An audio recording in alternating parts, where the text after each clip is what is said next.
अध्याय 601 छठा उद्देश्य। इक्स्टल ग्रह सोरोन का महल। लियो के दृष्टिकोण से सोरोन के वस्त्र की भारी तहें उसके कंधों से नीचे सरक गईं और उसी क्षण लियो की सांसें थम गईं। उसकी दुनिया उसके सामने प्रकट हुए कमजोर शरीर तक सिमट गई। सोरोन की छाती और पेट पर ऐसे निशान फैले हुए थे जो निशान जैसे बिल्कुल नहीं दिखते थे, बल्कि समय में जमे हुए खुले घाव थे जो एक चिकने काले तरल से चमक रहे थे, जो धीरे धीरे रिसता था लेकिन कभी गिरता नहीं था, मानो उसके शरीर को ही अंतहीन रूप से खून बहने का श्राप मिला हो। घावों के आसपास की गहरी नसें हल्की हल्की फड़क रही थीं, धड़क रही थीं और मरोड़ रही थीं, मानो उस घाव को भरने के लिए बेताब होकर संघर्ष कर रही हो, जिसे भरने से साफ इनकार हो रहा था, क्योंकि ये दृश्य अपने आप में लियो के जीवन के हर नियम के विपरीत प्रतीत हो रहा था। और फिर उसने हरी घास देखी। बिना किसी चेतावनी के सोरोन के चारों ओर एक जीवंत हरी आभा चमक उठी, इतनी तेज और घनी कि लियो की दृष्टि उसे समाहित करने की कोशिश में लगभग धुंधली हो गई। फिर भी उस चमक में अनगिनत दरारें थीं, जहां से कालापन जहर की तरह रिस रहा था, प्रकाश पर टपक रहा था लेकिन उसे कभी बुझा नहीं रहा था। अब तुम्हें समझ आ रहा है ना लड़के? क्या तुम्हें उसकी जीने की इच्छा दिख रही है? चार्ल्स ने पूछा, क्योंकि उसी क्षण उस चमकीले हरे रंग के आभामंडल के भीतर से इरादे की पतली रेखाएं फूट पड़ीं, चमकदार धागे जो सोरोन को चार्ल्स से और फिर लियो से जोड़ते थे। ये संबंध सूक्ष्म लेकिन अकाट्य थे, मानो ईश्वर का अस्तित्व ही उनसे इस तरह जुड़ा हुआ था जिसे वे दोनों अभी तक समझ नहीं पा रहे थे। ग्रीन इंटेंट की एक रेखा को छूते ही लियो का पेट गुड़गुड़ाने लगा, उसकी धड़कन तेज हो गई, और जैसे ही उसने ऐसा किया, उसे सोरोन के अभी भी टिके रहने का कारण समझ में आ गया। सांस फूलना। लियो ने गहरी सांस ली जब उसे एहसास हुआ कि सोरोन अभी भी सत्ता पर काबिज है, क्योंकि उसके पास सिंहासन सौंपने के लिए कोई उत्तराधिकारी नहीं है। वह पद पर इसलिए डटे रहे क्योंकि न तो चार्ल्स और न ही वह खुद अभी तक उनकी जगह किसी और को नियुक्त करने के लिए तैयार थे। और इसीलिए उसे कष्ट सहना पड़ा, इसलिए नहीं कि उसे मरने से डर लगता था, लेकिन क्योंकि उसे बिना उत्तराधिकारी के मरने का डर था। इस आदमी को जीवित नहीं होना चाहिए, लियो को यह एहसास हुआ, क्योंकि उसके दृष्टिकोण से सोरोन की हर सांस उसके आधे सड़े हुए फेफड़ों से किसी तरह बाहर निकल रही थी। सोरोन की आंखों से, उसके हाथों की हर हल्की सी कपकपी में उस मांस का भार झलक रहा था जो आज्ञा मानने से इनकार कर रहा था। उसकी आभा की हर झिलमिलाहट उसके शरीर के भीतर लगातार चल रहे युद्ध की चीखें मार रही थी। फिर भी वह उनके सामने बैठा था, न केवल जीवित बल्कि एक शांत, लगभग पितृवत शांति के साथ मुस्कुरा रहा था। इस मेज पर बैठे रहने के लिए, कांपते हाथों से चाय परोसने के लिए, अपने शरीर के ही लड़खड़ाने पर भी गरिमा का मुखौटा पहने रहने के लिए जिस अदम्य इच्छाशक्ति की आवश्यकता रही होगी, लियो इसे समझ नहीं पा रहा था। किस तरह का आदमी इसे सहन कर सकता है? वो किस प्रकार का ईश्वर है जो सदियों पहले उसे मार डालने वाले इस कष्ट के बावजूद अभी भी अविचलित है? सोरोन के सामने आदरपूर्वक सिर झुकाते हुए लियो ने आश्चर्य व्यक्त किया। ये ओरिजिन ब्लेड के निशान है, एकमात्र धातु जो देवताओं को भी चोट पहुंचा सकती है। लेकिन आप इसे प्रकृति द्वारा ईश्वर को कोसने का तरीका कह सकते हैं, सोरोन ने कहा, और लियो ने पैनी नजर से उनकी बातें सुनी। मुझे ये चोटें 2200 साल पहले महान विश्वासघात के दौरान लगी थीं। पहले तो मैं इसलिए जीवित रहा क्योंकि मैं अपने पिता की मौत का बदला लेना चाहता था, और इसलिए इन चोटों के बावजूद मैंने जीवन को पूरे जुनून के साथ थामे रखा।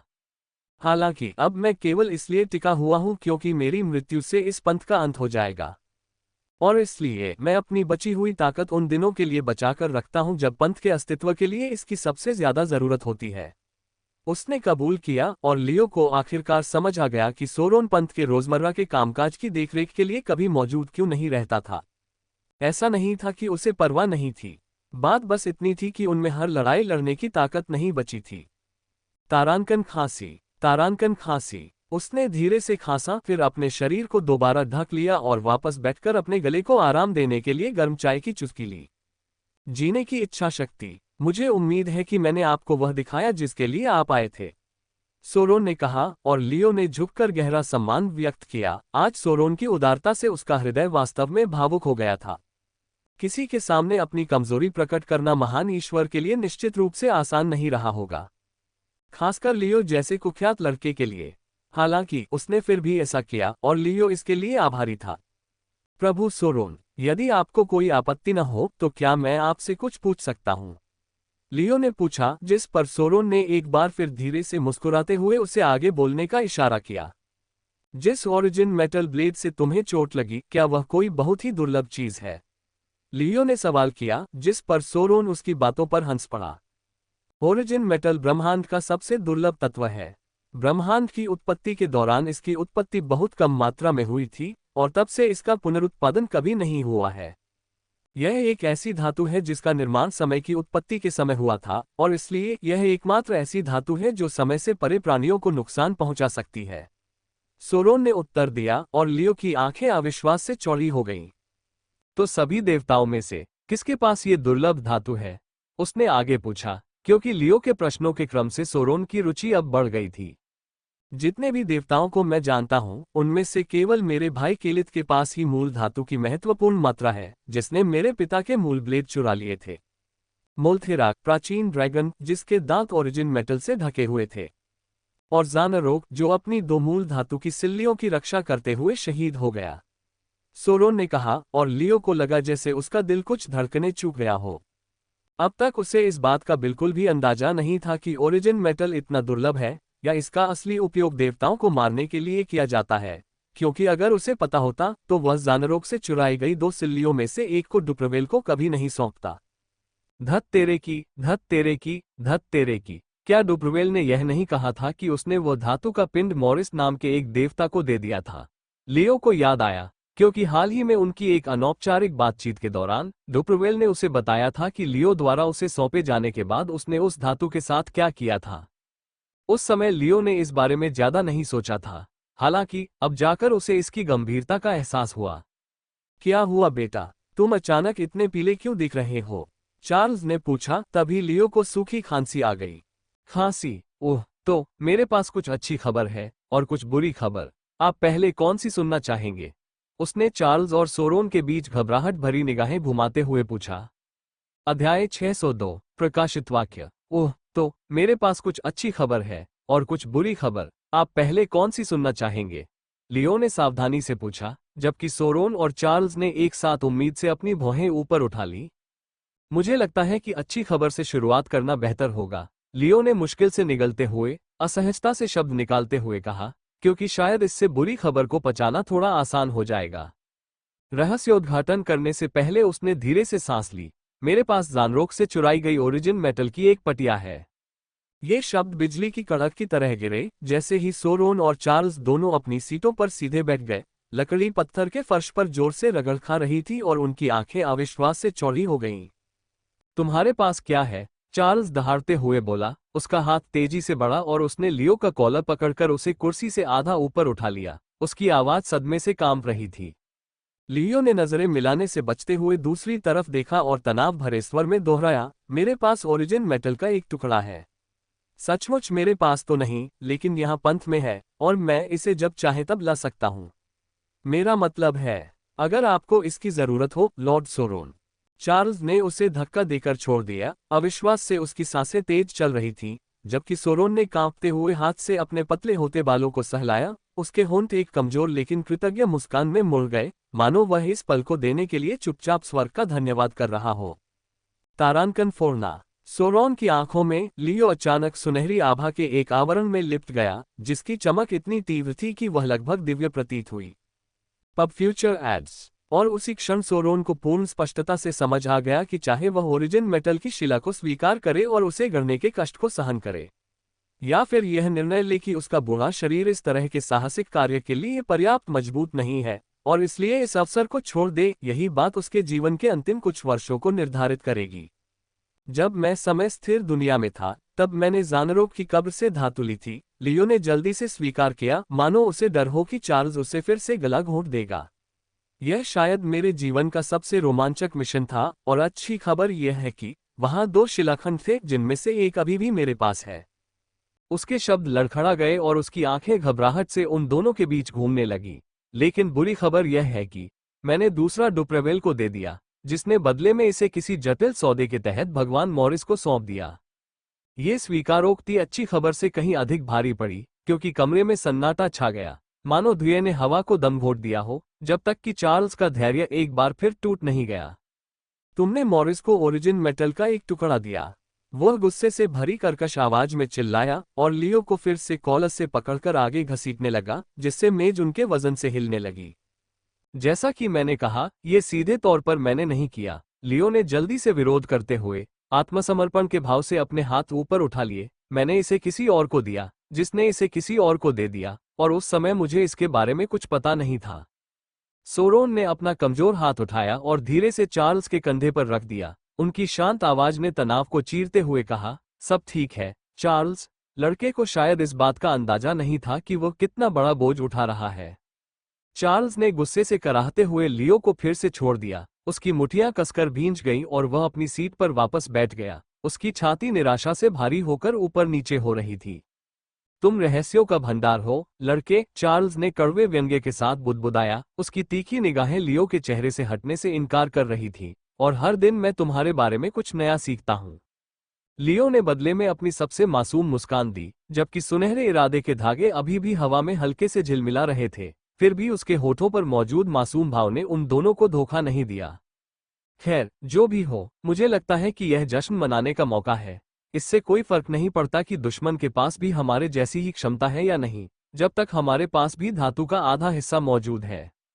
तो उस नजरिए से देखा जाए तो तुमने अच्छा किया है, चार्ल्स ने कहा। उनके शब्दों में अनुमोदन का एक दुर्लभ भाव था, और लियो ने राहत की सांस ली। मैंने उस दिन का सपना देखा है जब मैं अपने पिता के ओरिजिन ब्लेड्स को अपने हाथों में ले लूंगा, क्योंकि उन्हें अपने हाथ में लेकर मैं अंततः उस प्रतिशोध को प्राप्त कर सकूंगा जो 2 सहस्राब्दियों से मुझसे दूर रहा है। सोरोन ने धीरे से कहना शुरू किया। उसका स्वर कोमल था, फिर भी उदासी से भरा हुआ था। आपको अंदाजा भी नहीं है कि मैंने ओरिजिन मेटल का हल्का सा भी सुराग ढूंढने के लिए कितनी लंबी और कठिन खोज की। 2000 वर्षों के अथक प्रयास के बाद भी मैं केवल 20 ग्राम ही इकट्ठा कर पाया। इतनी कम मात्रा कि उससे एक छोटी सी तलवार भी नहीं बनाई जा सकती। और फिर भी तुम, एक नश्वर प्राणी जो अभी सत्ता की सीढ़ियां चढ़ रहा है, एक पूरी शिला प्राप्त करने में कामयाब हो गए। उसने खोखली हंसी हंसते हुए धीरे धीरे अपना सिर हिलाया। ये लगभग हास्यास्पद है कि भाग्य अपने मोहरों को कैसे घुमाता है। हालांकि मुझे लगता है कि इसे योग्यता कहना ज्यादा सही होगा। झानरोग की कब्र को लूटना और उसके सबसे कीमती खजाने को लेकर भाग जाना, ये निश्चित रूप से कोई आसान काम नहीं रहा होगा। लेकिन अगर आप नश्वर रहते हुए ऐसा कर सकते हैं, तो शायद चार्ल्स का आपके बारे में आकलन गलत नहीं है। अगर सही तरीके से देखभाल की जाए तो आप सचमुच बहुत आगे जा सकते हैं। इतना आगे जितना कि ज्यादातर लोग कल्पना भी नहीं कर सकते। इसके साथ ही सोरोन ने अपना कप उठाया और बची हुई चाय पी ली, क्योंकि एक क्षण के लिए उसका कमजोर शरीर नई स्फूर्ति से भर उठा, और लियो पर टिकते ही उसकी आंखें तेज हो गईं। आप अस्तित्वगत अतिभार से पीड़ित है ना? और एकमात्र ऐसा रंग जो आपकी पहुंच से परे है, वह सुनहरा है। इससे पहले कि लियो कोई प्रतिक्रिया दे पाता, सोरोन का शरीर लियो की दृष्टि में चमक उठा, जो एक घनी सुनहरी आभा से घिरा हुआ था और भाग्य के भार से जगमगा रहा था। तो फिर पुत्र, चूंकि तुमने मेरी इतनी बड़ी सेवा की है, इसलिए मैं तुम्हें एक ऐसा पुरस्कार पाने का अवसर देता हूं जो किसी और पुरस्कार से अलग हो। मेरा बस एक ही सवाल है, क्या तुम इसे स्वीकार करने का साहस रखते हो? सोरोन ने पूछा, और इरादे की एक सुनहरी धारा उसके सीने से लियो के सीने तक फैल गई, जिससे लियो की आंखें विस्मय से चौड़ी हो गईं। यही वो अंतिम रंग था जिसे उसे सेवनफोल्ड रेवेलेशन कोडेक्स पर पूर्ण महारत हासिल करने से पहले देखना आवश्यक था, और अब वो उसके ठीक सामने, उसकी पहुंच में था। हाँ, मैं हिम्मत करता हूं, उसने जवाब दिया। वो उस क्षण में इतना खोया हुआ था कि यह पूछने की भी जहमत नहीं उठा पाया कि इस अवसर में क्या शामिल है। तभी सोरोन ने एक धीमी, गहरी सांस छोड़ी। मैं बस यही उम्मीद करता हूं कि वह तुम्हें एक मौका दे, सोरोन ने धीमी आवाज में, लगभग प्रार्थना के भाव से कहा, फिर उठकर लियो को महल के अंदर और गहराई में ले गया। जैसे ही उसने अपने घर के अंदर के दरवाजे खोले, जो कई सदियों से नहीं खोले गए थे। अध्याय 603। सोरोन का सबसे अनमोल खजाना, इक्स्टल ग्रह, सोरोन का महल, लियो के दृष्टिकोण से। सोरोन, लियो और चार्ल्स को महल की घुमावदार सीढ़ियों से नीचे अपने निजी खजाने के तहखाने में ले गया, एक ऐसा कक्ष जिसे उसने संभवतः 1 सहस्राब्दी से अधिक समय से नहीं खोला था। तारांकन नाला। जब भारी दरवाजे चरमराते हुए खुले, तो अंदर का दृश्य देखकर लियो की आंखें चौड़ी हो गईं, क्योंकि यह कोई साधारण शस्त्रागार या भंडारगृह नहीं था, बल्कि चमत्कारों का एक हॉल था।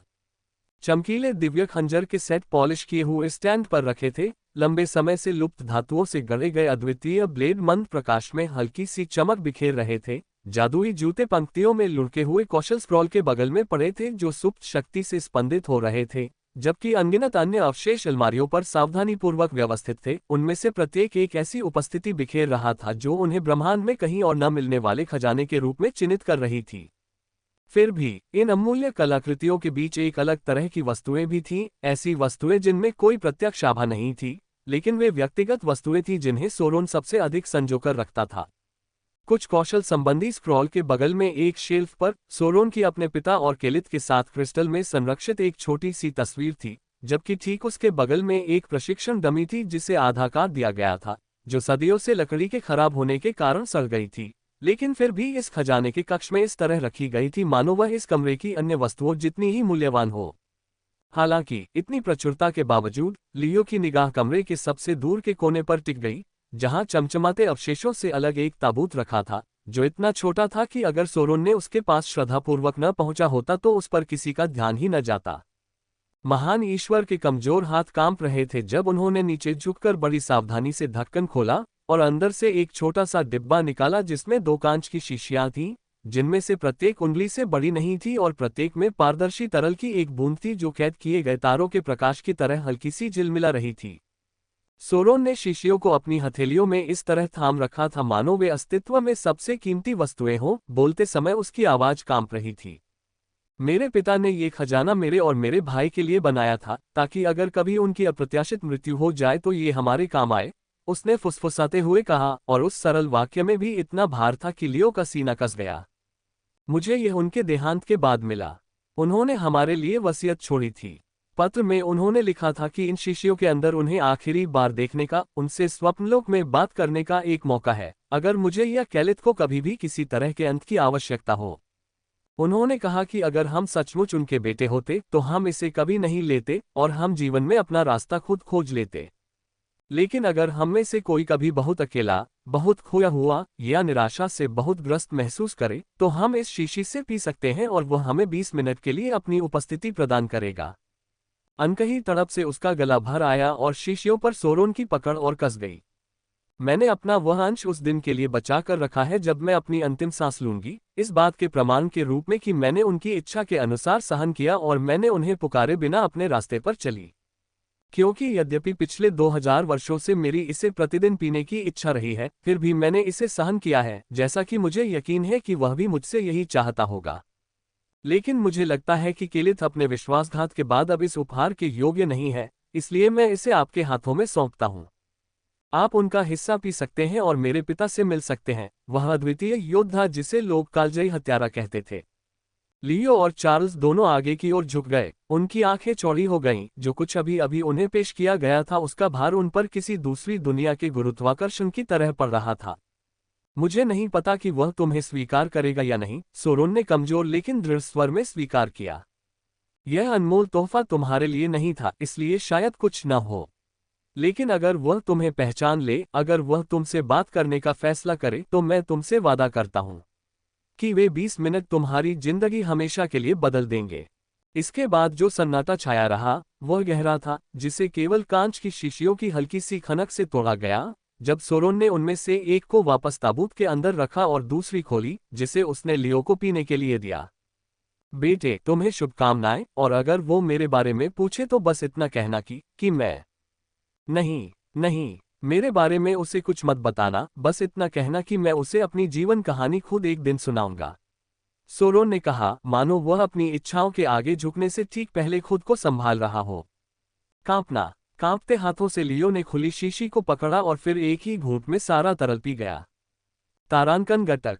तरल पदार्थ को निगलते हुए ऐसा लगा मानो उसने तारे के प्रकाश का एक टुकड़ा निगल लिया हो, ठंडा और भारहीन। जैसे ही वह उसके गले से नीचे उतरा, लेकिन जैसे ही वह उसके पेट को छुआ, वह आग की तरह उसकी नसों में फैल गया, बिना जलाए झुलसाता हुआ, हर नस को एक अजीब स्पष्टता से भर दिया जो रोमांचकारी और भयावह दोनों थी।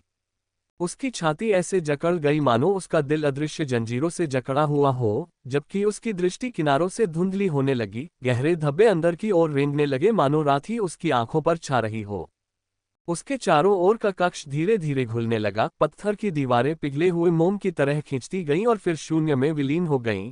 जैसे ही उसके शरीर का भार कम हुआ और वो एक ऐसे अंधेरे में चला गया जो न तो घुटन भरा था और न ही खाली, बल्कि इन दोनों के बीच कुछ था, एक ऐसा स्थान जो अदृश्य जीवन के साथ हल्की हल्की सांस लेता हुआ प्रतीत होता था। प्रहार प्रहार। उसकी नब्ज ही एकमात्र ऐसी आवाज बन गई जिसे वह सुन सकता था, स्थिर और तेज, जब तक कि वह भी खामोशी में विलीन नहीं हो गई और उसके स्थान पर उसके चारों ओर आकार ले रही दुनिया की हल्की लहरें सुनाई देने लगीं। रंग धीरे धीरे आकार में ढलने लगे, पहले तो धुंधले, फिर तीखे होते गए, जैसे जैसे अंधेरा छटकर उसके पैरों के नीचे की मिट्टी की रूपरेखा में तब्दील होता गया, एक ऐसे आकाश की शांत झिलमिलाहट में जो उसके जाने पहचाने किसी भी ग्रह का नहीं था, मानो वह किसी ऐसे सपने में कदम रख चुका हो जिसे नश्वर प्राणियों को छूना ही नहीं चाहिए था। सरसराहट। उसके सामने एक आकृति प्रकट हुई, जो घुटनों के बल बैठी थी, कोहनियां घुटनों पर टिकी हुई थी और पैनी निगाहें उसे संदेह से देख रही थीं। वह व्यक्ति अपना सिर थोड़ा झुकाकर मानो बिना शब्दों के पूछ रहा हो, ये लड़का आखिर कौन है? लियो की सांस गले में अटक गई, क्योंकि बिना परिचय के भी वह जान गया था। चेहरा उस नाजुक क्रिस्टल जैसी छवि से कहीं ज्यादा जवान था, हाव भाव में बेकाबू तेजी झलक रही थी, फिर भी समानता स्पष्ट थी। ये वही आदमी था जिसकी तस्वीर उसने कुछ क्षण पहले देखी थी। सोरोन के पिता, कालजयी हत्यारा। अध्याय 604। एक रोचक बातचीत। स्वप्नलोक। लियो के दृष्टिकोण से कालजयी हत्यारे ने लियो का गहन अध्ययन किया। उसकी भूरी आंखें शांत लेकिन भेदक थीं, मानो वह लंबे समय से दबी हुई यादों को खंगाल रहा हो और लड़के के चेहरे पर परिचितता का कोई निशान खोज रहा हो जो उभरने से इनकार कर रहा था। उसके काले बाल करीने से उसके कंधों तक गिरे हुए थे, कनपटी पर हल्के चांदी जैसे बाल थे जो ये दर्शाते थे कि वह एक अधेड़ उम्र का आदमी था, जो अपनी जवानी में होते हुए भी ज्ञान के कुछ सफेद बाल अभी भी धारण किए हुए था। कुल मिलाकर उनके चेहरे पर एक सौम्यता थी जिससे वे उस खौफनाक हत्यारे की बजाय एक दयालु पिता की तरह लग रहे थे, जैसा कि उनकी किंवदंती में बताया गया था। और लियो को उनसे मिलने पर जिस सहज भय का अनुभव होने की उम्मीद थी, उसके बजाय उनके भीतर एक शांत, लगभग बेचैन कर देने वाली शांति का भाव उत्पन्न हुआ। तुम्हारी आंखें और कान, उनमें मेरे पिता की आकृति झलकती है और मैं तुम्हारी नसों में अपना खून बहता हुआ महसूस कर सकता हूँ। तुम कौन हो, बच्चे? क्या तुम मेरे अपनों में से एक हो? उस आवाज ने लियो पर शब्दों से कहीं अधिक गहरा प्रभाव डाला, क्योंकि उसकी गहराई और लहजा उसे जेकब की याद दिलाता था। उच्चारण में नहीं, बल्कि स्वर में, ध्वनि की गुणवत्ता में, हर अक्षर के भार में, स्थिर और परिपक्व ध्वनि उत्पन्न करने के तरीके में। ऐसा लग रहा था मानो घर की कोई आत्मा आवाज कर रही हो, और उस परिचितता ने लियो के सीने को जकड़ लिया। तारांकन धकेलना। लियो अपने कपड़ों से धूल झाड़ते हुए खड़ा हुआ, फिर उसने स्थिर और सम्मानजनक तरीके से अपना हाथ आगे बढ़ाया। मैं लियो स्काईशॉर्ड हूँ, महोदय, आपका वंशज। जैसे ही उसने परिचय दिया, टाइमलेस असैसिन के चेहरे पर एक मुस्कान खिल उठी जिसने उसके पूरे चेहरे को गर्मजोशी से भर दिया और उसकी निगाहों की तीक्ष्णता को नरम कर दिया। उसने लियो का हाथ मजबूती से पकड़ा और आश्चर्यजनक गर्मजोशी के साथ उससे हाथ मिलाया। ओह, वंशज, इसलिए तो तुम मेरे पिता जैसे दिखते हो। हाँ हाँ हाँ। उसकी जोरदार हंसी से स्वप्नलोक गूंज उठा जब उसने अतिशयोक्तिपूर्ण प्रसन्नता के साथ अपने हाथों को अपनी कमर पर रखा, एक ऐसा लापरवाह हावभाव जिसने लियो की बाईं आंख को अविश्वास से फड़कने पर मजबूर कर दिया। उसके सामने खड़ा यह व्यक्ति उस अद्वितीय हत्यारे की बजाय एक स्नेही चाचा जैसा अधिक लग रहा था, जिसका नाम कभी साम्राज्यों को हिलाकर रख देता था। लेकिन बताओ बेटे, तुम्हें ये शीशी कहाँ से मिली? मैंने इन्हें केवल कैलिथ और सोरोन के लिए छोड़ा था। मुझे उम्मीद है कि मेरे बच्चे ठीक होंगे, उसने पूछा, जबकि लियो अजीब तरह से अपनी गर्दन के पीछे खुजली कर रहा था। उसकी आवाज सामान्य से धीमी थी। जी हाँ महोदय, मुझे ये शीशी आपके बेटे सोरोन ने दी थी। उसने मुझसे कहा था कि अगर आप उसके बारे में पूछें तो मैं ज्यादा कुछ न कहूं, क्योंकि वह आपको अपने जीवन की कहानी खुद सुनाना चाहता है, हो सके तो अपने जीवन के आखिरी दिन। टाइमलेस असैसिन की मुस्कान और भी नर्म हो गई, उसकी भूरी आंखों में गर्व की चमक दिखाई दी और वह जोर से हंस पड़ा। ये तो बिल्कुल सोरोन की तरह लग रहा है। हाँ हाँ हाँ, मुझे उस लड़के पर गर्व है। लेकिन फिर उनके चेहरे पर जिज्ञासा के भाव उभर आए और उनकी आवाज में विचार झलकने लगे। मैंने ये शीशियां ईश्वरत्व प्राप्त करने के कुछ दिनों बाद बनाई थीं, इसलिए मुझे नहीं पता कि भविष्य में क्या होगा या मेरा जीवन कैसे समाप्त होगा। लेकिन मैंने एक वसीयत छोड़ी थी जिसमें मैंने इन शीशियों को एक भरोसेमंद व्यक्ति को सौंप दिया था, जिसे मेरी मृत्यु के बाद इन्हें मेरे बच्चों को देना था, यह मानते हुए कि सोरोन के पास पहले से ही उसकी शीशी है और वह इसे अपने जीवन के अंतिम दिन के लिए बचा कर रख रहा है। क्या मैं पूछ सकता हूं कि उसने कैलिथ की शीशी आपको क्यों दी? जैसे ही लियो की निगाहें झुकी और उसके चेहरे पर दया के भाव छा गए, टाइमलेस असैसिन ने पूछा। खैर, मैं उस दिन वहां नहीं था, इसलिए मुझे हर बात की जानकारी नहीं है। लेकिन लगभग 2200 साल पहले अभिलेखों के अनुसार केलिथ ने आपको धोखा दिया था और इसी तरह आपकी मृत्यु हुई थी। तो सोरोन को लगा कि केलिथ अब उसकी शीशी के लायक नहीं है, इसलिए उसने इसे मुझे सौंप दिया। उन शब्दों ने लियो को झिझक से भर दिया, मानो उसने कोई पुराना घाव फिर से खोल दिया हो। फिर भी उस अमर हत्यारे के चेहरे पर न तो कोई हैरानी थी, न ही कोई गुस्सा, बस एक स्थिर स्वीकृति का भाव था। आक्रोश की जगह उनके होठों पर हल्की सी मुस्कान आ गई। तो यही वो भाग्य का धागा था जो आखिरकार खुल गया, है ना? अगर केलिथ के हाथों मेरी जान गई तो ये पहले से ही तय था। मैंने इसकी संभावना तब देखी थी जब वह अभी सिर्फ एक लड़का ही था। और अगर मैं अपनी तमाम दूरदर्शिता के बावजूद भी इसे रोक नहीं सका, तो शायद मैं कभी वैसा पिता था ही नहीं जैसा मैं खुद को समझता था। उसने बिना किसी कड़वाहट या नाराजगी के कहा, उसने केवल एक शांत उदासी व्यक्त की जिससे लियो का दिल दुख गया। यहाँ एक व्यक्ति अपने ही खून के लोगों द्वारा किए गए विश्वासघात की बात कर रहा था, फिर भी क्रोध के बजाय नियति में लिखी बात को एक थकी हुई स्वीकृति ही थी। आपके नुकसान के लिए मुझे खेद है, महोदय, लियो ने धीरे से कहा। जब कालातीत हत्यारे ने एक छोटे से इशारे से उसे विदा किया, उसके कदम धीमे थे क्योंकि वह बदलते स्वप्नलोक में चलने लगा और लियो को अपने पीछे आने का इशारा किया। जो खो गया सो खो गया, बच्चे। मैं तो पहले ही मर चुका हूं और यहाँ दुख का कोई अधिकार नहीं है।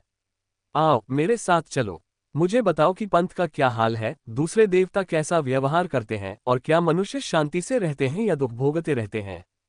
मुझे पता है सोरोन ने आपको किसी खास वजह से ही यहाँ भेजा होगा, और मुझे पूरा यकीन है कि वह चाहता है कि हमारे यहाँ रहने का समय समाप्त होने से पहले मैं आपको कुछ दूं, जो मैं करूंगा। लेकिन पहले मुझे 8 मिनट का समय दीजिए। मुझे बताइए कि मैंने जिस ब्रह्मांड को पीछे छोड़ा है उसका क्या हुआ है, और फिर मैं हमारी बातचीत के आखिरी 10 मिनट आपको कुछ ऐसा सिखाने में बिताऊंगा जिसकी आपको वास्तव में आवश्यकता है। टाइमलेस असैसिन ने प्रस्ताव रखा, जिस पर लियो ने सहजता से सिर हिलाया और उसके बगल में कदम बढ़ाते हुए चलने लगा, क्योंकि उसने उसे पंथ के मामलों की वर्तमान स्थिति के बारे में बताया। जी महोदय, कल्ट ऑफ असेंशन अभी भी ब्रह्मांड में एक शक्ति है। तो कम से कम यह अस्तित्व में तो है, और यह अच्छी बात है।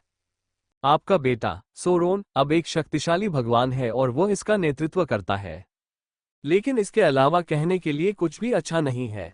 लोग खुश हैं, लेकिन उनका स्वाभिमान आहत है क्योंकि वह पंथ अब वैसा नहीं रहा जैसा पहले हुआ करता था।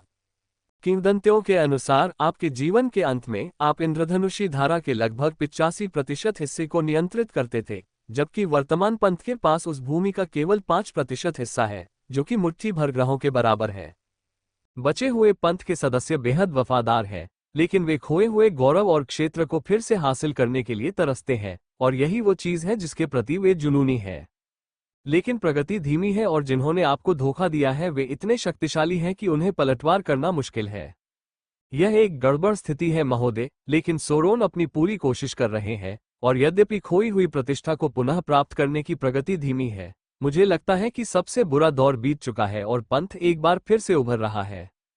लियो ने यह बात साझा की, और इस खबर को सुनकर टाइमलेस असासिन थोड़ा सा चौंक गया। मैंने अपने निधन के 2200 साल बाद इस पंथ को इस तरह से देखने की कल्पना बिल्कुल नहीं की थी। मैंने सोचा था कि तब तक यह अपने लोगों के लिए स्वर्ग बन जाएगा, लेकिन मुझे लगता है कि मैं गलत था। अगर मैं समय में पीछे जा सकता तो शायद मैं हर चीज में खुद दखल देने के बजाय पंथ को अधिक आत्मनिर्भर बनाने पर ध्यान केंद्रित करता, लेकिन जो हो चुका है उसे मैं बदल नहीं सकता। इसलिए मैं तुम्हें सलाह देने की कोशिश करूंगा, बेटे, इस उम्मीद के साथ कि तुम उस सपने को पूरा कर पाओगे जिसे मैं पूरा नहीं कर सका। कालजयी हत्यारे ने गहरी सांस लेते हुए और अपने चेहरे पर एक कोमल, खेदजनक मुस्कान के साथ आकाश की ओर देखते हुए कहा, बेटे, मैं तुम्हें एक छोटी सी कहानी सुनाता हूँ। यह एक सबक था जो मैं सोरोन या केलिथ को देना चाहता था, लेकिन उस समय मैं एक पिता के रूप में अपने व्यवहार को लेकर बहुत जिद्दी था, इसलिए मैंने कभी अपनी कमजोरियों को उनके साथ साझा नहीं किया। अब पीछे मुड़कर देखता हूं तो शायद मुझे ऐसा करना चाहिए था। शायद मुझे उन पर हर समय इतना कठोर होने की जरूरत नहीं है।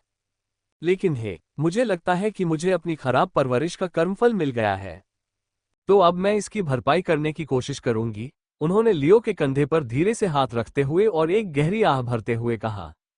अध्याय 605, जीवन के लिए अमूल्य सलाह, स्वप्नलोक, लियो के दृष्टिकोण से।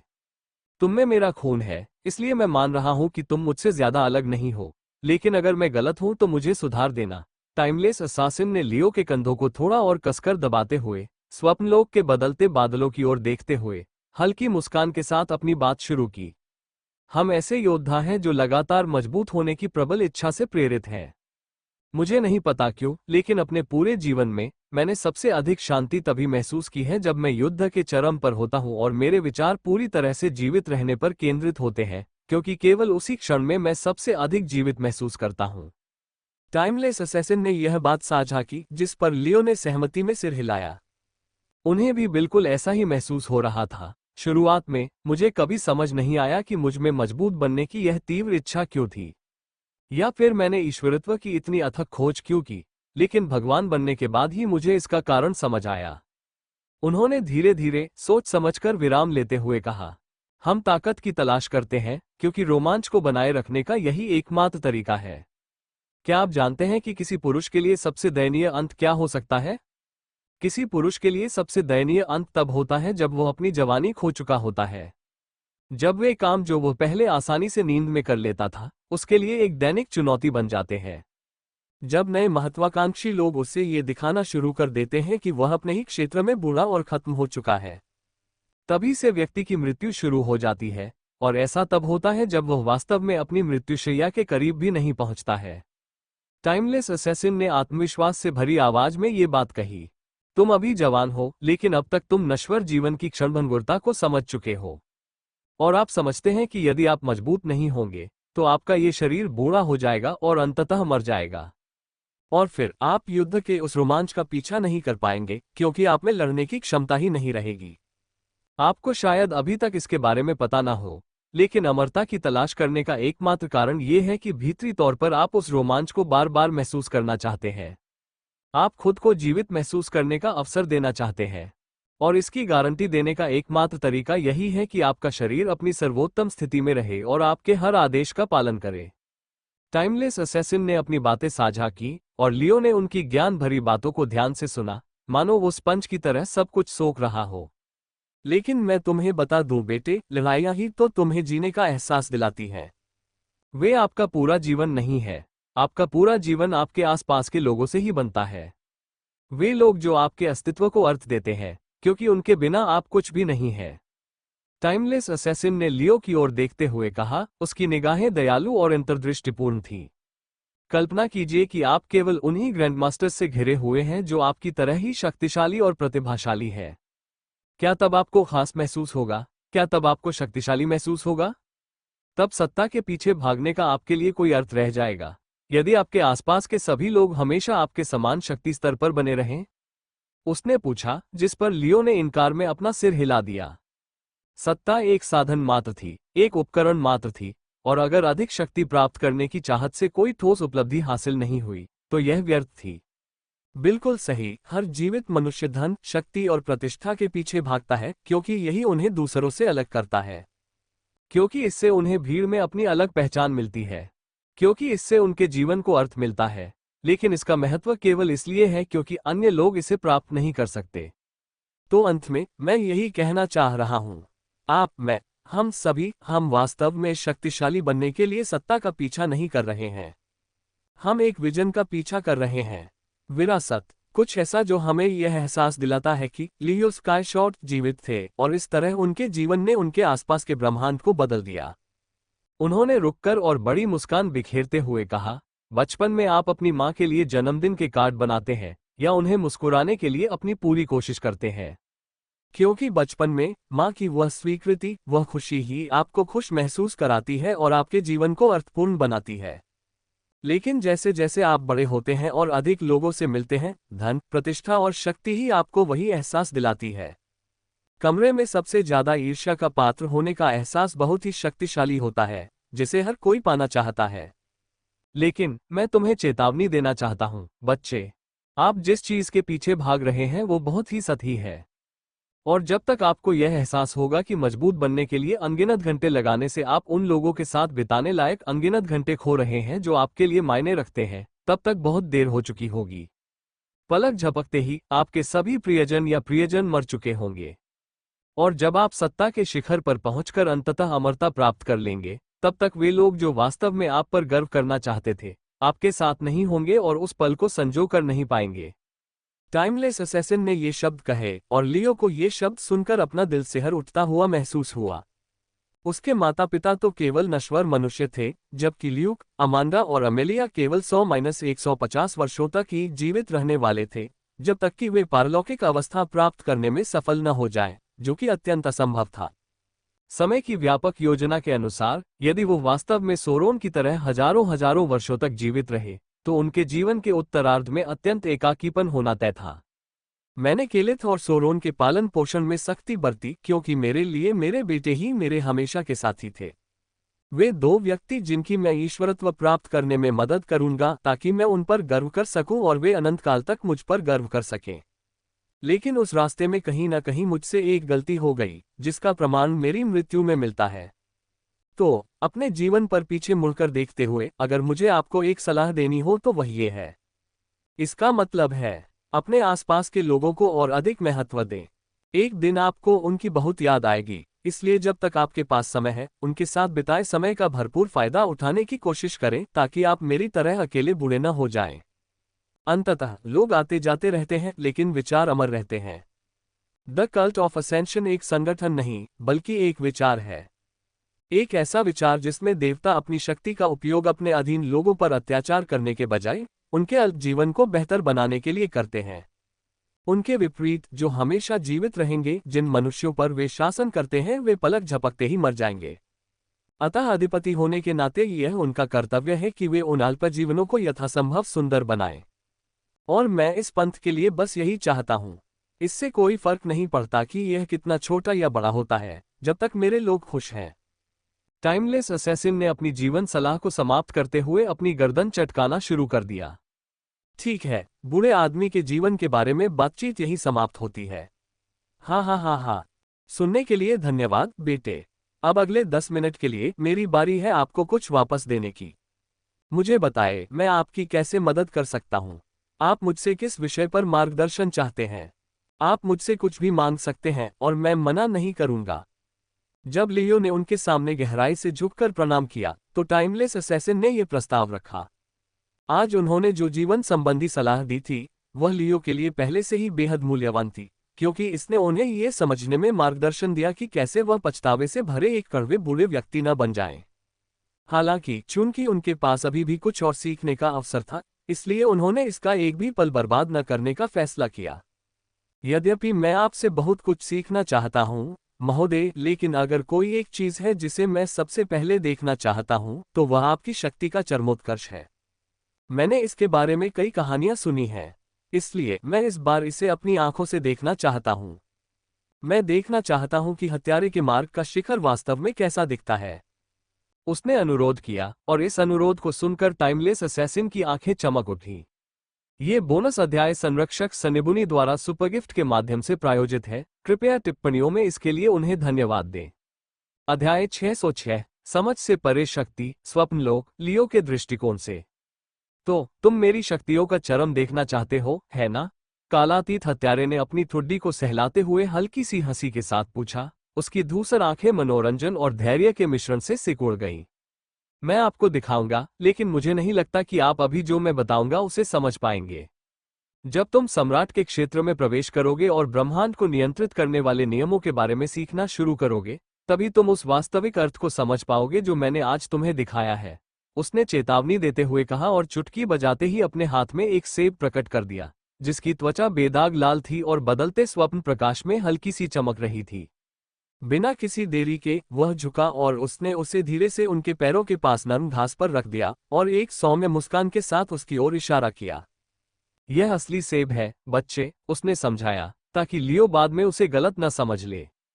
यह कोई भ्रम नहीं है, नहीं कोई प्रक्षेपण है, नहीं आपकी आंखों का धोखा है। इसका वजन, इसकी गंध, इसका स्वाद, सब कुछ वास्तविक है। तो मुझे बताइए, क्या आपको विश्वास है कि कोशिश करने पर आप इसे उठा सकते हैं?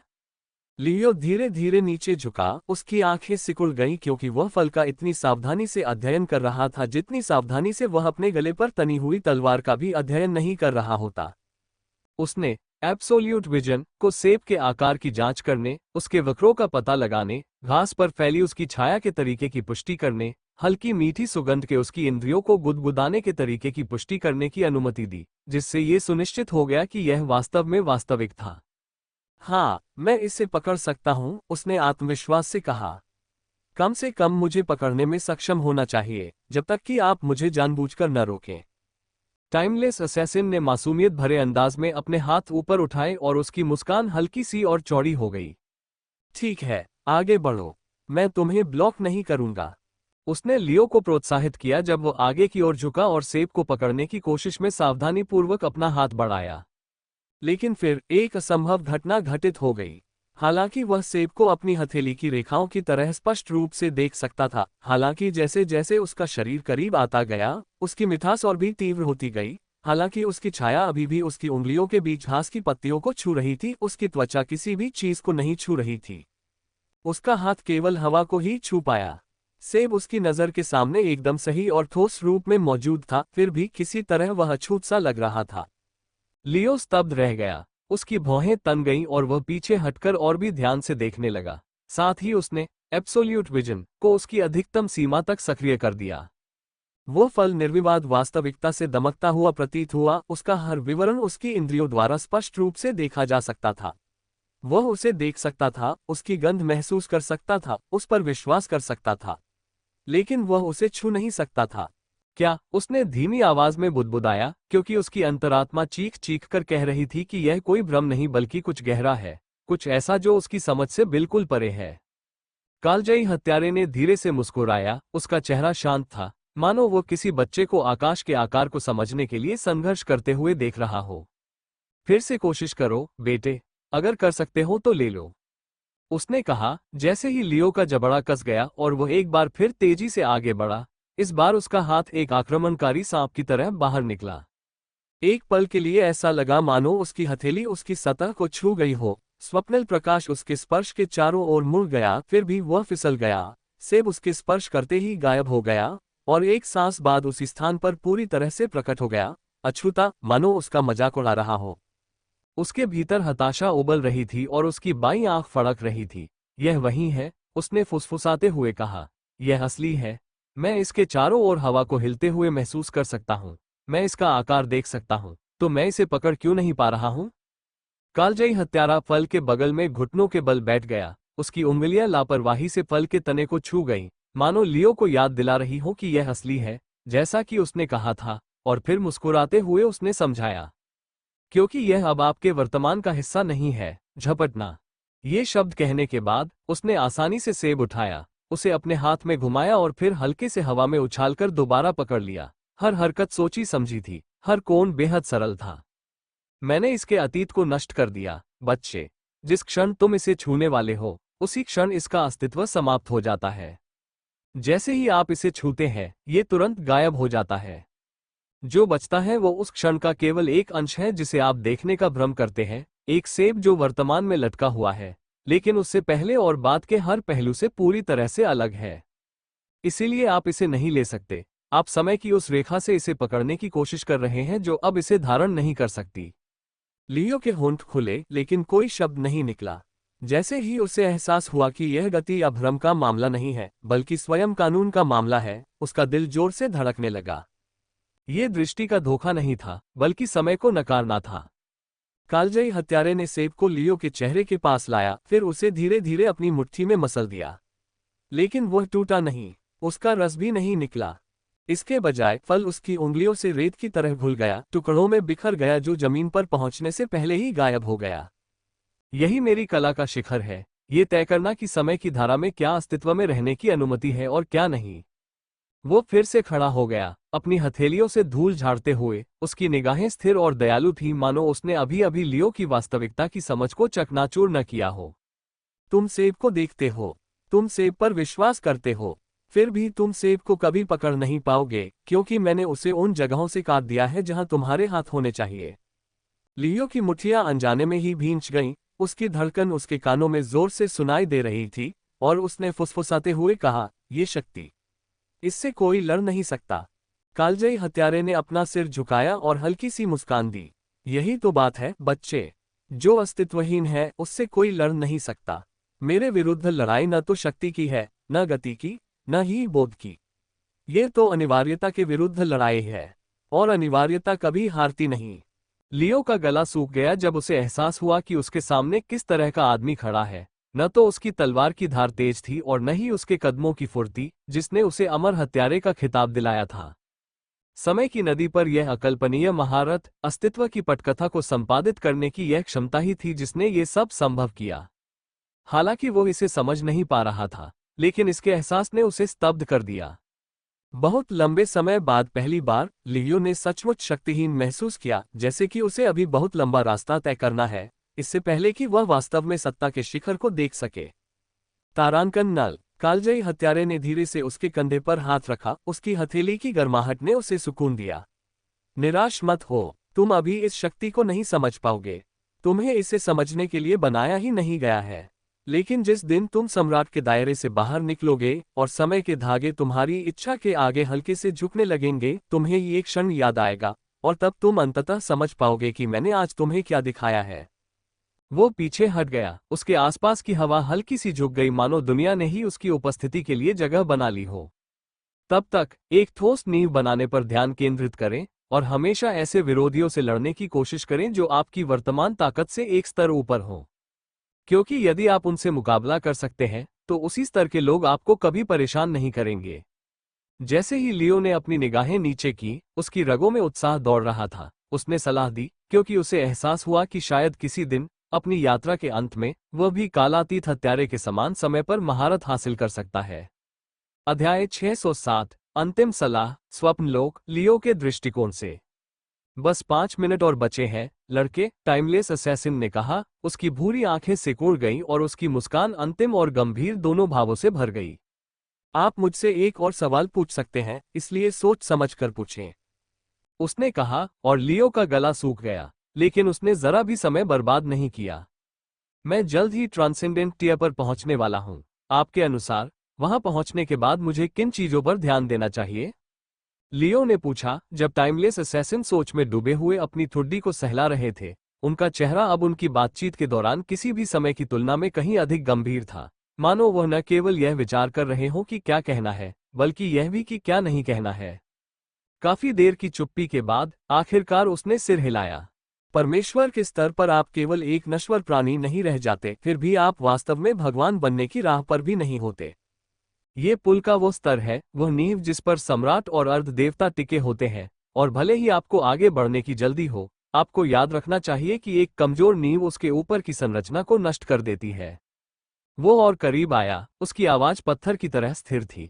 तो मैं कहूंगा कि पालौकिक स्तर पर ध्यान केंद्रित करने के लिए आपको 3 मुख्य बातों पर ध्यान देना चाहिए।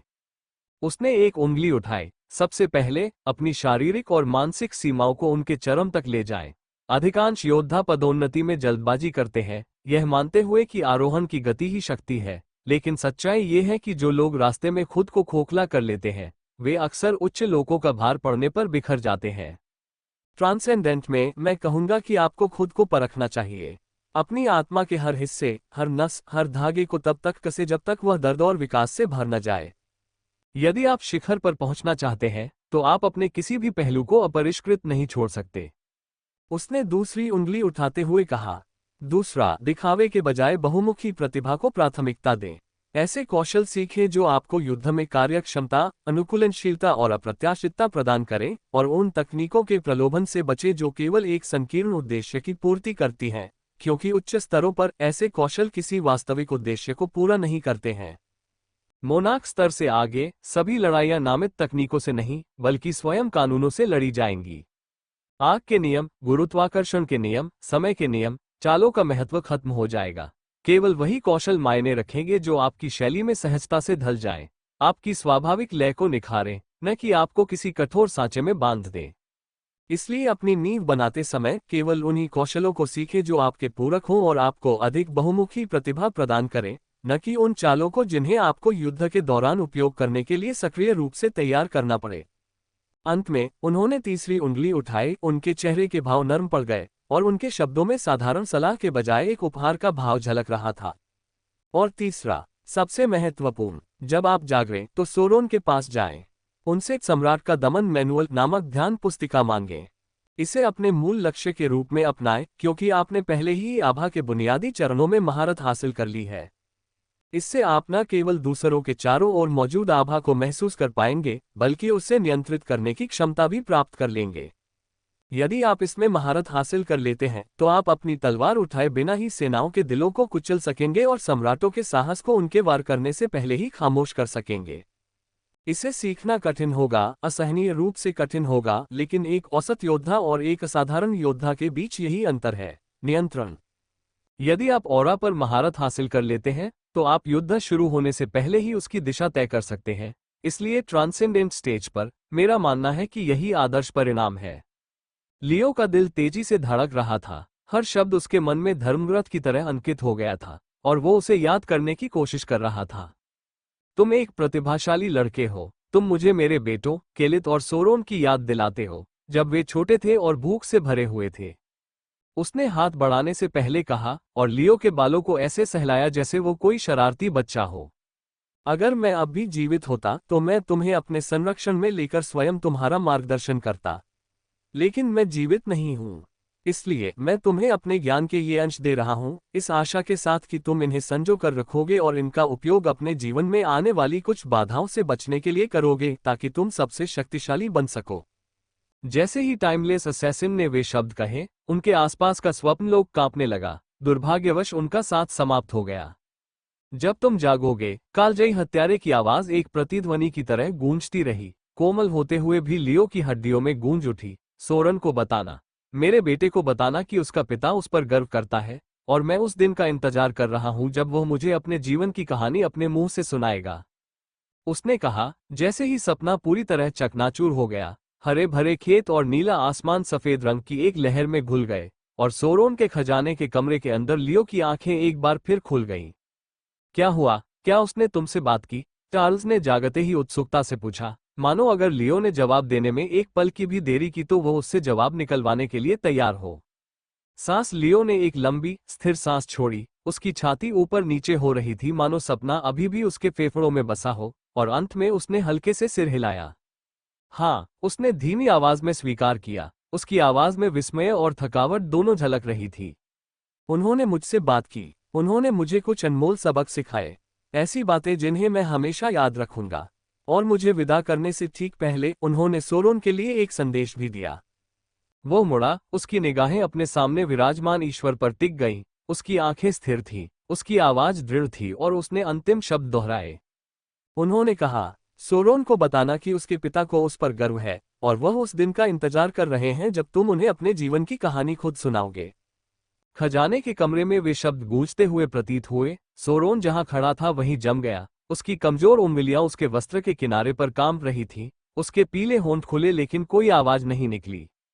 चार्ल्स की आंखें चौड़ी हो गईं, वो लियो और सोरोन के बीच इधर उधर देख रहा था।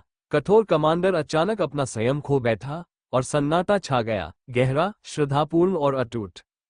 सदियों में पहली बार सोरोन ने अपना सिर नीचे झुकाया, उसके शरीर में एक हल्की सी कपकपी दौड़ गई मानो 2000 वर्षों का बोझ उसके लिए एक ही समय में हल्का और भारी दोनों हो गया हो। अध्याय 608, एक महत्वपूर्ण रहस्योद्घाटन, एक स्टल ग्रह, सोरोन का महल, खजाना कक्ष, लियो का दृष्टिकोण।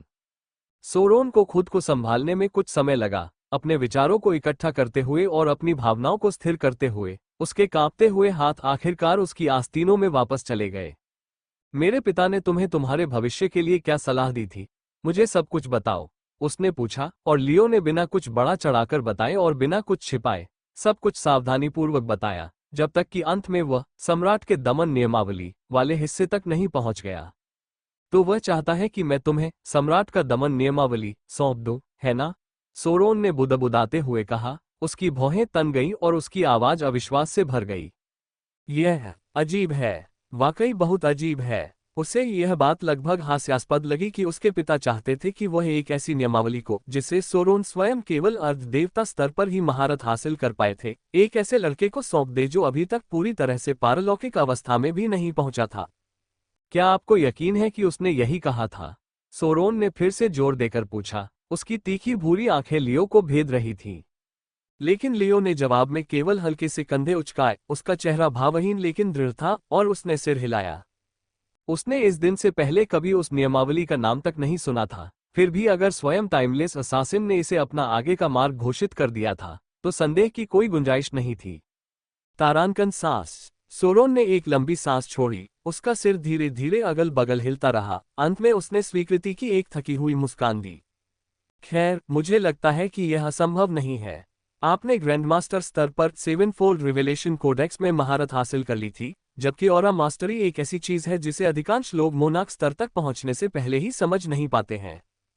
तो अगर आप वह हासिल कर सकते हैं तो शायद आप इसे भी समझ पाएंगे। लेकिन जैसा कि मेरे पिता ने चेतावनी दी थी, ये बेहद मुश्किल होगा। मुझे इसमें कोई संदेह नहीं है। उसके शब्दों के भार ने लियो की रीढ़ की हड्डी में अनायास ही सिहरन पैदा कर दी। कोडेक्स की यादें तुरंत ताज़ा हो गईं, सड़कों पर अंतहीन भटकना, महीनों तक सफलता न मिलने की घुटन भरी निराशा, और अंततः सफलता हासिल करने के लिए उसे जो हताश उपाय करने पड़े। वह पहले से ही उस रास्ते की पीड़ा से घृणा करता था, फिर भी उसने सहन किया, अपनी अटूट अधर्मिता और लंबे समय तक जीवित रहने के बेतुके भाग्य के बल पर महारत हासिल की, ताकि वह जो कुछ सीखा था उसे व्यवहार में ला सके। फिर भी जब उसने समय स्थिर दुनिया के भीतर के वर्षों और उसके बाद बीते 1 वर्ष की गणना की, तो उसे एक जटिल पद्धति को वश में करने में उसे 4 साल से अधिक का समय लग गया था। मुझे धिक्कार है, लियो ने सोचा, और उसके होंठ एक पतली रेखा में दब गए। हाँ, सच कहूं तो मैं किसी ऐसे तरीके में नहीं पढ़ना चाहता जिसे सीखना नामुमकिन लगे। मुझे कोडेक्स से काफी नफरत थी, लेकिन लगता है भगवान बनने का कोई शॉर्टकट नहीं होता। अगर मुझे सर्वश्रेष्ठ बनना है तो मुझे मेहनत करनी ही पड़ेगी। कोई बहाना नहीं चलेगा। उसकी आवाज ऊंची नहीं थी, लेकिन उसमें एक दृढ़ विश्वास था जो पूरे कमरे में गूंज उठा, और लड़के के शब्दों पर चार्ल्स का सीना गर्व से थोड़ा फूल गया। लियो लापरवाह, अधीर और उकसाए जाने पर तुरंत मौत बरसाने वाला था। फिर भी जब ताकत के रास्ते की बात आती थी, तो वह कभी भी विचलित नहीं होता था, कभी भी उस दर्द से पीछे नहीं हटता था जिससे दूसरे भाग जाते थे। और यही वो वजह थी जिसके कारण चार्ल्स को सबसे ज्यादा विश्वास था कि पर्वतारोहण करना ही उसकी नियति है।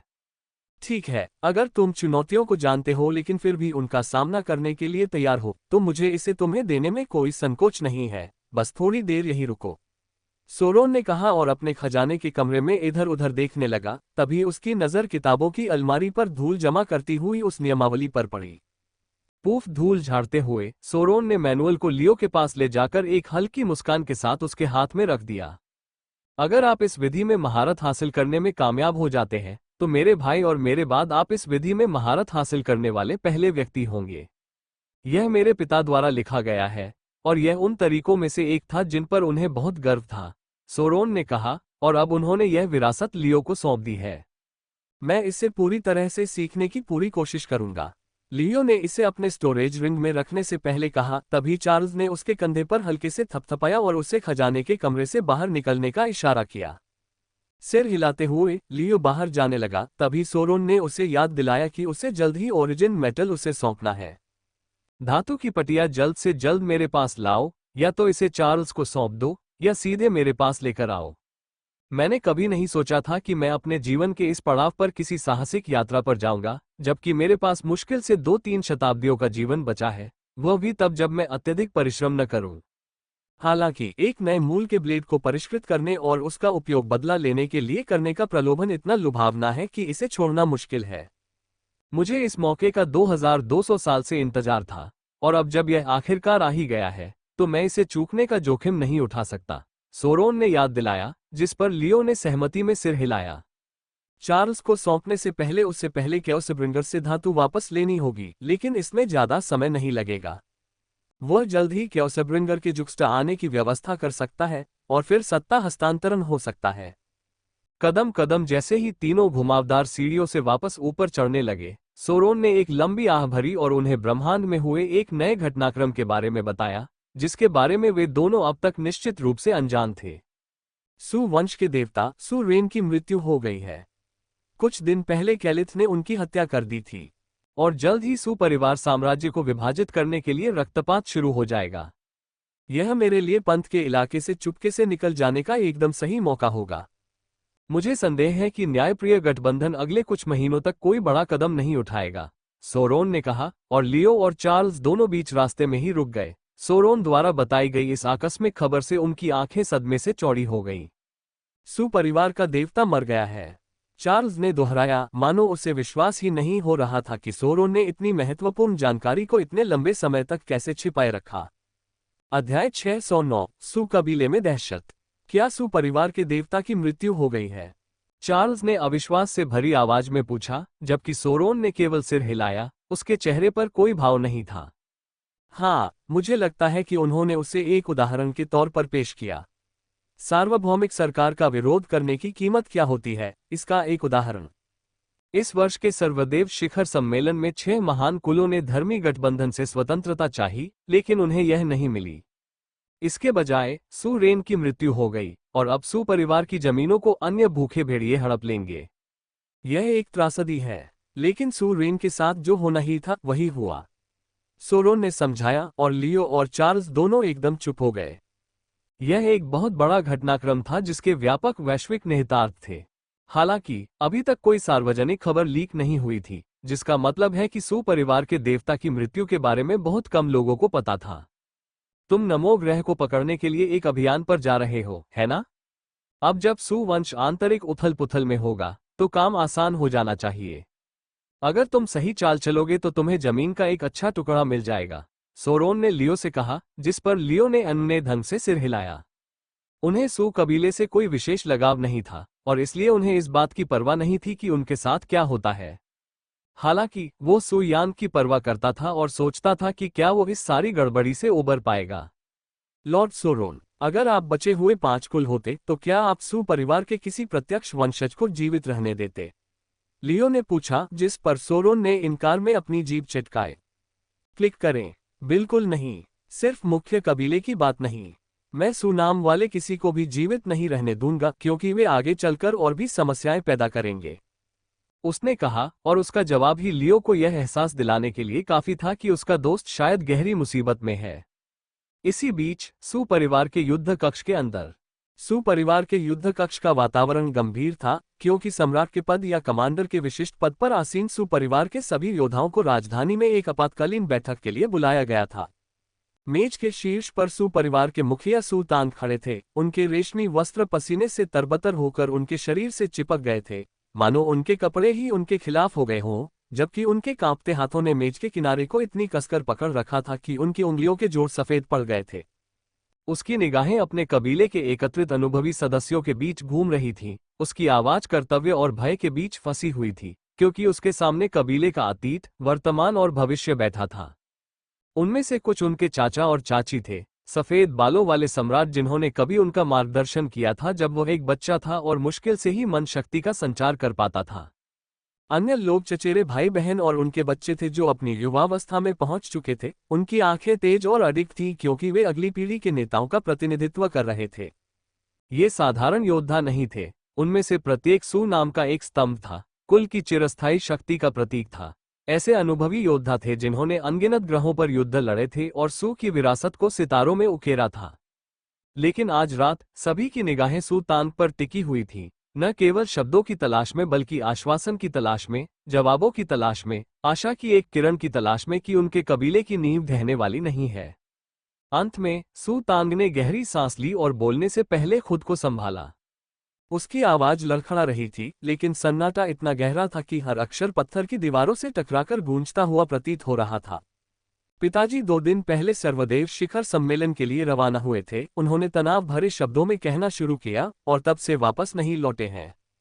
तुरंत ही कानाफूसी शुरू हो गई, हालांकि उन्होंने उन्हें चुप कराने के लिए अपना हाथ उठाया और खुद को जारी रखने के लिए मजबूर किया। हालांकि हम इस बात की पुष्टि नहीं कर सकते कि क्या हुआ होगा, लेकिन अन्य कुलों में मौजूद हमारे जासूसों ने कुछ चिंताजनक खबर दी है। उनका कहना है कि उसे धोखा दिया गया होगा और मार दिया गया होगा, और यह भी कि अन्य महान कुल हमारी भूमि को आपस में बांटने की तैयारी कर रहे होंगे। वे शब्द कमरे में बिजली की तरह गूंज उठे। एक पल के लिए सन्नाटा पसरा रहा, मानो आंखें एक दूसरे को घूर रही हो, मानो किसी ऐसी बात से इनकार करने की कोशिश कर रही हो जो मिलने से इनकार कर रही हो। यह विचार ही कि सू रेन, उनके कुल के देवता, वो स्तंभ जिसने सदियों से उन्हें सहारा दिया था, कि मृत्यु हो सकती है, एक पल में आत्मसात करने योग्य नहीं था। वो मर नहीं सकता, एक बुजुर्ग चाची ने अविश्वास से भरी तीखी आवाज में कहा। क्या तुम खुद को सुन रहे हो, तांग? तुम्हारे पिता एक देवता है। सू कुल के देवता, धर्मी गठबंधन में से कौन उन्हें मारने की हिम्मत करेगा? उनमें से कौन ऐसा कर सकता है? दूसरे ने गुस्से से अपनी हथेली मेज पर पटकी, उसके हाथ से ऊर्जा की चिंगारियां निकली और उसकी आंखों में क्रोध की आग जल रही थी। इसमें साजिश और विश्वासघात की बू आ रही है। 6 कुलों को लंबे समय से हमारी जमीनों से ईर्ष्या रही है। अगर सू रेन सचमुच मारा गया है तो ये किसी निष्पक्ष लड़ाई में नहीं, बल्कि किसी काया के घात लगाकर किए गए हमले में हुआ है।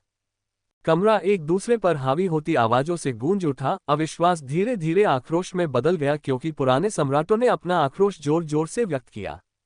कुछ लोगों ने तथ्यों के पूरी तरह से ज्ञात होने से पहले ही अन्य कुलों को शाप दिया और बदला लेने की कसम खाए, जबकि अन्य लोगों ने शिखर सम्मेलन के समय को लेकर सार्वभौमिक सरकार पर पतन की साजिश रचने का आरोप लगाया। उनकी आशंकाएं सदियों के अविश्वास से प्रेरित थीं।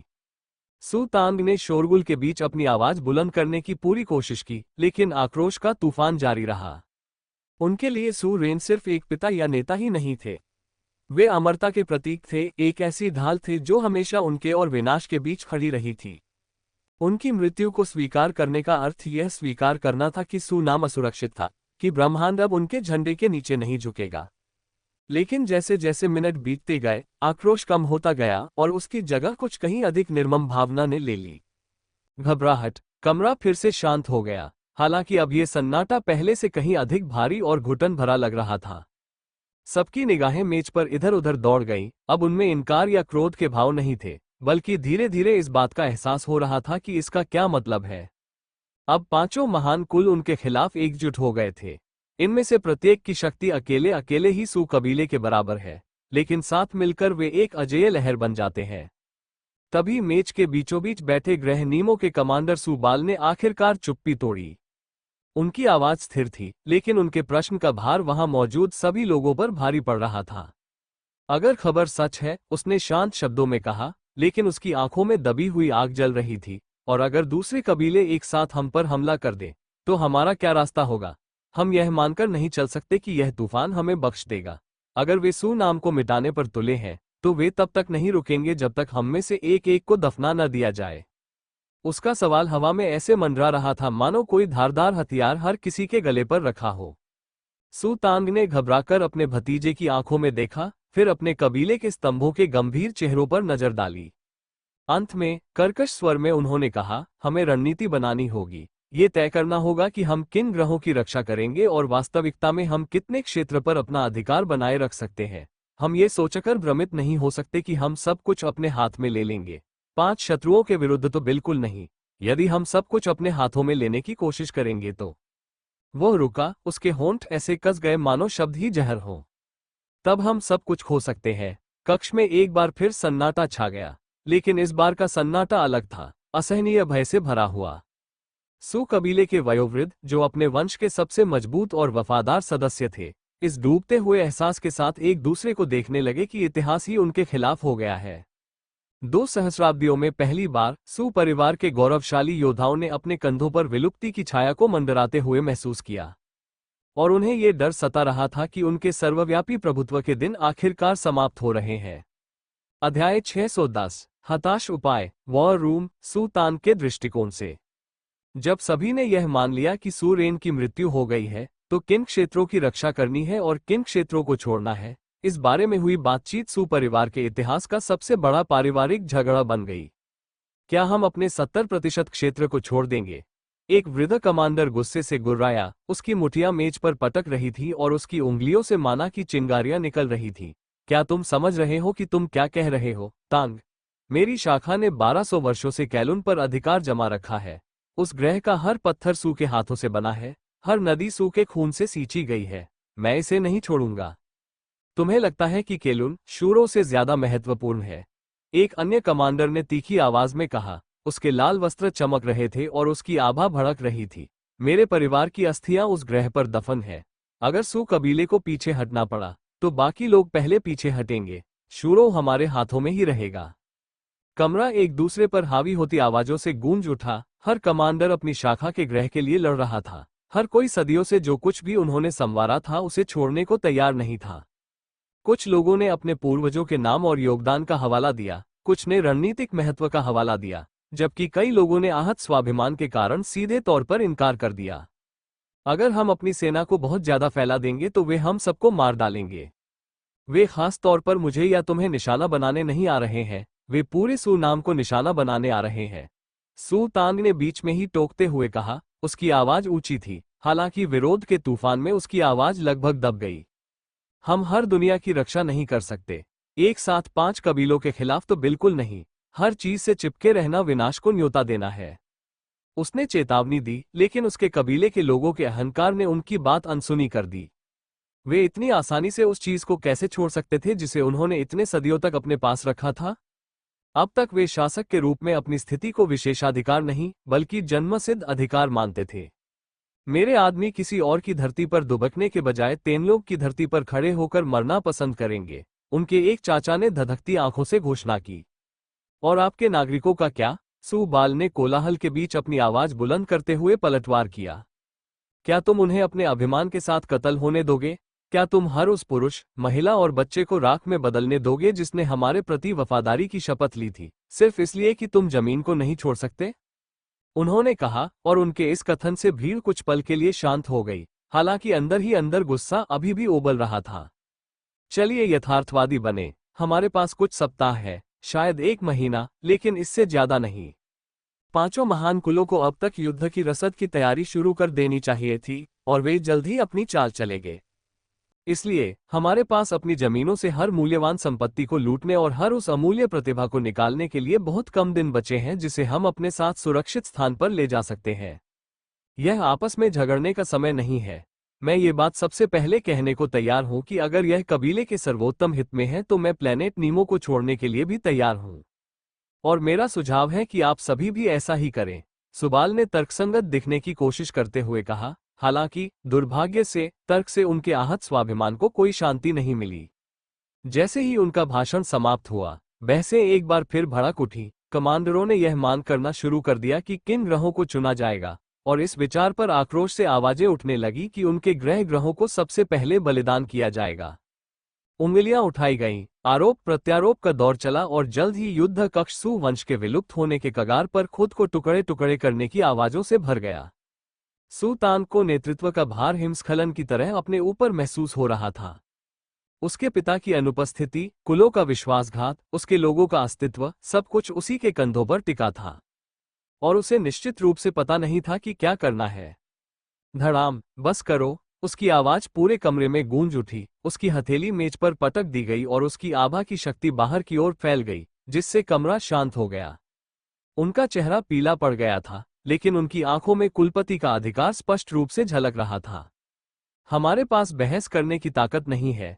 यहां बर्बाद किया गया हर पल भेड़ियों को हमारी सीमाओं को चीरने की तैयारी करने का एक और मौका देता है। मैं समझता हूं कि आप सभी अपने घरों की रक्षा करना चाहते हैं, लेकिन अगर हम अहंकार से चिपके रहेंगे तो हम सब कुछ खो देंगे। हम जितना संभव होगा उतना खाली करा लेंगे। हम बाहरी ग्रहों से संपत्ति और जीवन को पूरी तरह से नष्ट कर देंगे, और हम सुप्राइम, वेरा, कोटल और मित्रावा के आसपास एकजुट हो जाएंगे। हम उन चारों दुनियाओं की आखिरी सांस तक रक्षा करेंगे, बाकी सब हम त्याग देते हैं। फिर से कानाफूसी शुरू हो गई, लेकिन किसी ने भी सीधे तौर पर उसे चुनौती देने की हिम्मत नहीं की। उनका यह निर्णय शाखा परिवार के नियंत्रण वाले दर्जनों ग्रहों के लिए मृत्युदंड के समान था, फिर भी यही एकमात्र रास्ता था जिससे सू वंश के समग्र अस्तित्व को सुनिश्चित किया जा सके। सू तान के हाथ मेज के नीचे काम रहे थे, जहां कोई उन्हें देख नहीं सकता था, लेकिन उनकी आवाज स्थिर रही। यदि आप मेरा निर्णय स्वीकार नहीं कर सकते तो इस कक्ष से चले जाइए, लेकिन यदि आप यहीं रहते हैं तो आपको मेरे आदेशों का पालन करना होगा। अब से हम अलग अलग सेनाओं वाले अलग अलग परिवार नहीं हैं। हम सब सू वंश के हैं, और ब्रह्मांड हमारा शत्रु है। कक्ष में एक बार फिर सन्नाटा छा गया। अनुभवी लोग एक दूसरे को असहज निगाहों से देखने लगे। उनका स्वाभिमान अनिच्छापूर्वक स्वीकृति में तब्दील हो गया। वे सभी सच्चाई जानते थे, अगर सुवंश सब कुछ अपने हाथ में रखने की कोशिश करेगा तो वह जीवित नहीं रह पाएगा।